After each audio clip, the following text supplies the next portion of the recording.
जय श्री हरितवंश। आज मैं आपको बताने जा रही हूँ रुद्राष्टकम का पाठ करने का फल क्या होता है और कौन कौन से ऐसे पाठ हैं जो भगवान शिव को बहुत प्रिय हैं, जिसका पाठ करने से आपको अनंत गुना फल की प्राप्ति होती है। ऐसे पाठों में सबसे पहले आता है रुद्राभिषेक। किसके द्वारा करवाया जाए? रुद्राष्टाध्यायी के द्वारा। हमारे शास्त्रों में एक शास्त्र है, एक किताब है, एक पुस्तक है जिसका वर्णन किया गया है, वो है रुद्राष्टाध्यायी। जिसका पाठ करते हुए रुद्राभिषेक करवाने से अनंत कोटि फल की प्राप्ति होती है। ऐसा कोई ग्रह नहीं जिसकी शांति उसका पाठ करने से नहीं होती। उसका पाठ अनेक अलग अलग द्रव्यों के द्वारा किया जाता है। जैसे कि अगर कोई विद्यार्थी विद्या में कमज़ोर है, जिसकी मान लो बुद्धि है वो जड़ बुद्धि है, अगर उस बच्चे को भी रुद्राष्टाध्यायी का पाठ करवाते हुए शक्कर मिश्रित दूध के साथ अगर रुद्राष्टाध्यायी का पाठ करवाया जाए के साथ रुद्राभिषेक करवाया जाए तो वो जड़ बुद्धि बच्चा भी विद्वान और गुणी बनता है।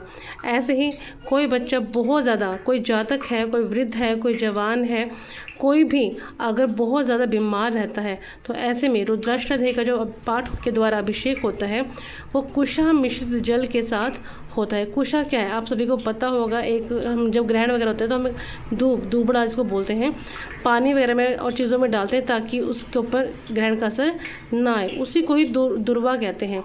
उसका पानी, उसका अर्क निकाल कर, रस निकाल कर उसके द्वारा रुद्राभिषेक करवाया जाता है तो समस्त रोगों का नाश होता है।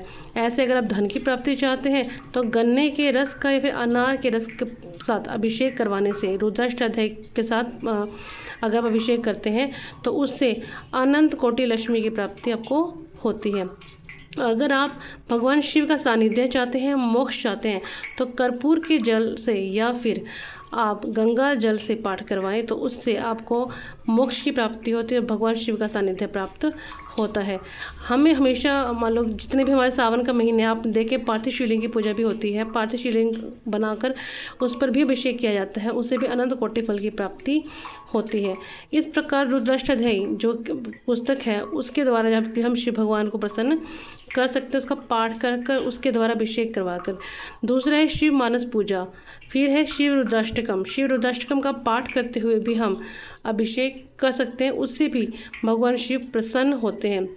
फिर है द्वादश ज्योतिर्लिंग नाम।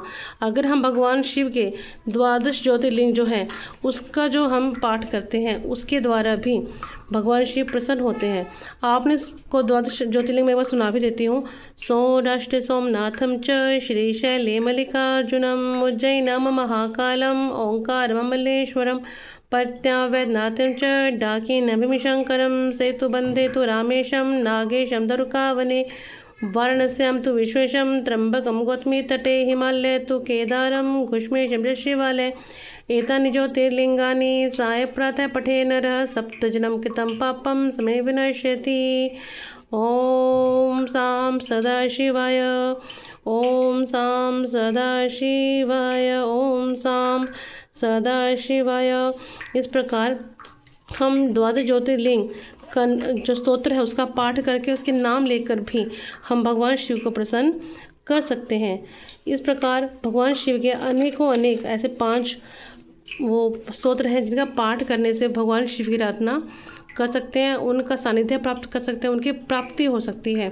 इसीलिए ये स्तोत्रों का पाठ हमें अपने जीवन में ज़रूर शुरू करना चाहिए। आप भगवान को जिस तरह भी ध्याएं लेकिन उनका पूजा अर्चना करें तो आपके जीवन में आने वाली परेशानियां समाप्त ज़रूर होती हैं।